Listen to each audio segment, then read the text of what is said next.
एक नहर के एक तट पर एक टीवी टावर ऊर्ध्वाधर खड़ा है।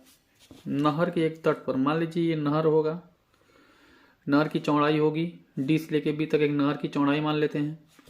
और चौड़ाई के एक किनारे पर, तट मान किनारा, एक किनारे पर एक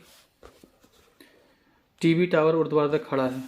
टावर के ठीक सामने दूसरे तट के एक अन्य बिंदु से टावर के ठीक किनारे, लिखा टावर के ठीक सामने दूसरा तट, दूसरे तट से कोई बिंदु है जो टावर के शिखर का उन्नयन कोण, दूसरे तट के एक अन्य बिंदु से टावर के शिखर का उन्नयन कोण 60 अंश है। इसका मतलब ये है कि ये भी जो सी बिंदु है ये भी तट का किनारा ही है और यहाँ से टावर के शिखर का कोण 60 अंश है। इस तट पर इसी बिंदु से 20 मीटर दूर, यानी तट, इसका मतलब है कि सी जो है, सी और बी तक यही नहर का किनारा है। मतलब सी और बी के बीच की दूरी में जो है नहर है, यानी सी भी किनारे पर है और सी से 20 मीटर दूर है कोई दूसरा बिंदु है। और इस यहाँ से जब हम मीनार के शिखर को देख रहे हैं 30 अंश का कोण बन रहा है। इसी तट पर इस बिंदु से 20 मीटर दूर, यानी 20 मीटर दूर, और इस बिंदु को मीनार के पाद से मिलाने वाली रेखा पर स्थित है। यानी इस बिंदु को मीनार के पाद से, देखिए मीनार का यह जो बिंदु है इसको हम पाद कहते हैं, यह जो बिंदु है इसको हम पाद कहेंगे। अन्य बिंदु से टावर के शिखर का उन्नयन कोण 30 अंश, माने इसी से कह रहा है कि यहाँ से जैसे हम 20 मीटर दूर जाएंगे, इस ये मीनार के पास से मिलेगी, ये जो रेखा है मीनार के पास से मिलेगी। तो टावर के शिखर का उन्नयन कोण पूछा जा रहा है। टावर की ऊंचाई और नहर की चौड़ाई ज्ञात कीजिए। यानी आपसे सी से बी के बीच की दूरी भी पूछी जा रही है और ए से बी यानी ऊंचाई भी पूछी जा रही है। तो प्रश्न में लिखा है कि टावर की ऊंचाई और नहर की चौड़ाई, नहर की जो चौड़ाई होगी, नहर की चौड़ाई में अगर हम लें तो ये तो किनारा है, बाकी नहर की चौड़ाई यही होगी सी बी हमको निकालना, निकालते हैं, देखते हैं क्या आता है।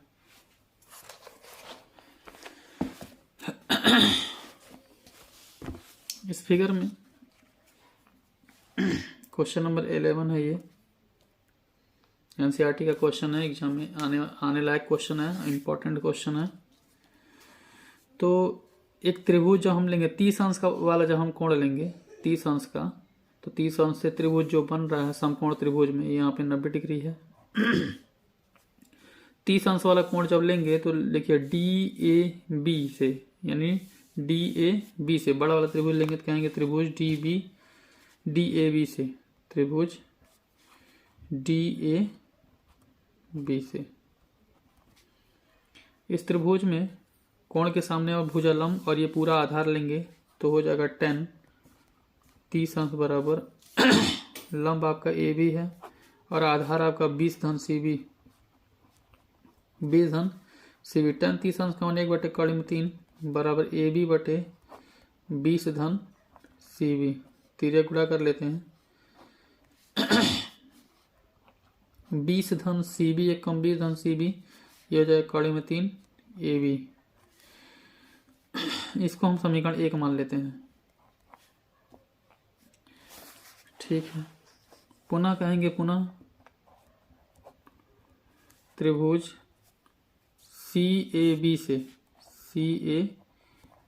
से यहां से हमें क्या मिलेगा,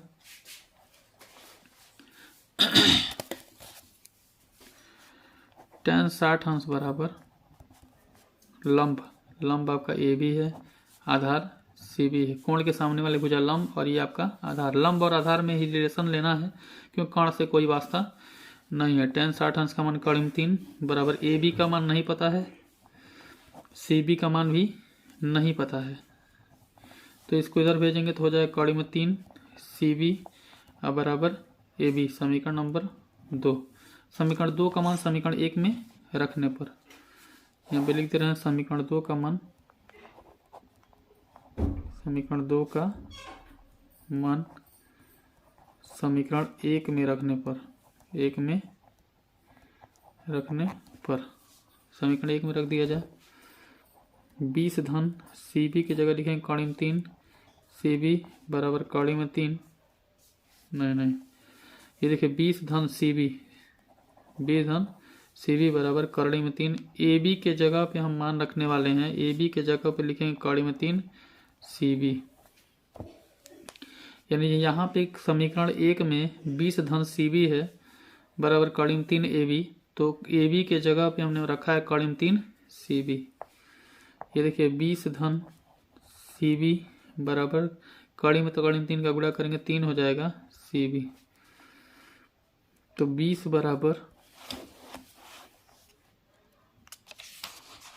ये देखिए 20 बराबर 3 CV, धन CV उधर जाएगा ऋण CV, तो हो जाएगा 20 बराबर 2 CV, यानी कि 20 बटे 2 बराबर CV, क्योंकि इनके बीच में गुणा है तो इधर आया भाग, 2 दहा में 20, यानी CV बराबर हो जाएगा 10 मीटर। यानी C से B तक का डिस्टेंस, यानी कहेंगे अतः नहर की जो चौड़ाई है, नहर की चौड़ाई अगर हम ले रहे हैं तो जहाँ से पानी निकल रहा है वही लेंगे ना। नहर की चौड़ाई 10 मीटर होगी, 10 मीटर होगी। इस मान को अगर हम समीकरण 2 में रखें, समीकरण 2 में CV का मान रखने पर, CV का मान रखें तो कड़ी में 3 CV की जगह हो जाएगा 10 बराबर AB, यानी AB बराबर हो जाएगा 10 कड़ी में 3। कहेंगे अतः जो मीनार की ऊंचाई है, मीनार की ऊंचाई वो AB है, मीनार की जो ऊंचाई है AB है, और जो 10 कड़ी में 3 मीटर होगी, यानी मीनार की जो ऊंचाई है 10 कड़ी में 3 मीटर होगी। ठीक है, सवाल एक बार और पढ़ते हैं। लिखा है एक नहर के तट पर, नहर का तट, तो मान लीजिए नहर का एक तट माने किनारा होगा, तो नहर के किनारे पे ही ना मीनार बनेगा, तो नहर के किनारे पर मीनार बना है। एक नहर के तट पर एक टीवी टावर ऊर्ध्वाधर खड़ा है। ये टीवी टावर है, मीनार नहीं है, इसको हमने कहा है टीवी टावर, इसको मीनार न कहकर इसका नाम है टीवी टावर। तो ये मीनार नुमा बनाया गया है फिगर में, लेकिन ये क्या है, टीवी टावर है। ठीक है, ऊर्ध्वाधर खड़ा, टावर के ठीक सामने लिखा है कि दूसरे तट के एक अन्य बिंदु से टावर के शिखर का उन्नयन कोण 60 है। यानी ये किनारा होगा, यानी नहर की चौड़ाई बस इतनी है, यहाँ किनारा है, किनारा से ऊपर शिखर पे देख रहे हैं 60 अंश बन रहा है, और इससे 20 मीटर के दूर पर, इसके इसी तट पर 20 मीटर दूर, तो अब मान लीजिए तट मान किनारा है, तो एक किनारे अगर 20 मीटर दूर ले रहे हैं तो तट के किनारे लेंगे ना, अब कहीं इधर नहीं लेंगे हम। यानी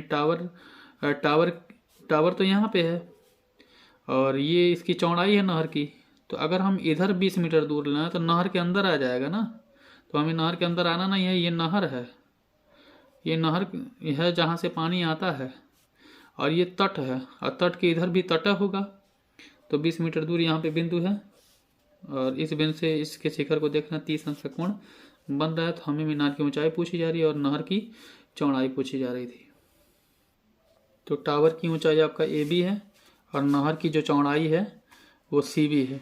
तो ये तो किनारा है, तो अगर मान लीजिए आपके दिमाग में ये होगा कि हम इस किनारे को भी नहर में जोड़ लें, इस किनारे को भी अगर हम नहर में जोड़ लें, तो ध्यान रखिएगा कि जहाँ पे ये टावर गड़ा है बिल्कुल तट के किनारे पे गड़ा है, तो इधर भी तो किनारा हो सकता था, तो हम इधर भी तो जोड़ेंगे। फिर अगर आप इस चौड़ाई को मेजर करना चाहें, कहें कि नहीं नहर की चौड़ाई ये भी है, DC भी है, तो क्या इधर नहीं रहा होगा नहर की चौड़ाई? तो ये मान के चलिए नहर की चौड़ाई बस इतना ही है, और ये किनारा है, इस किनारे से हम देख रहे हैं, तो इस किनारे के और किनारे जाएंगे तो ये भी किनारे में ही आएगा, लेकिन एक्चुअल नहर कहाँ है, C से B के बीच का डिस्टेंस होगा। मिलते हैं फिर फ्रेंड्स नेक्स्ट वीडियो में, तब तक के लिए गुड बाय।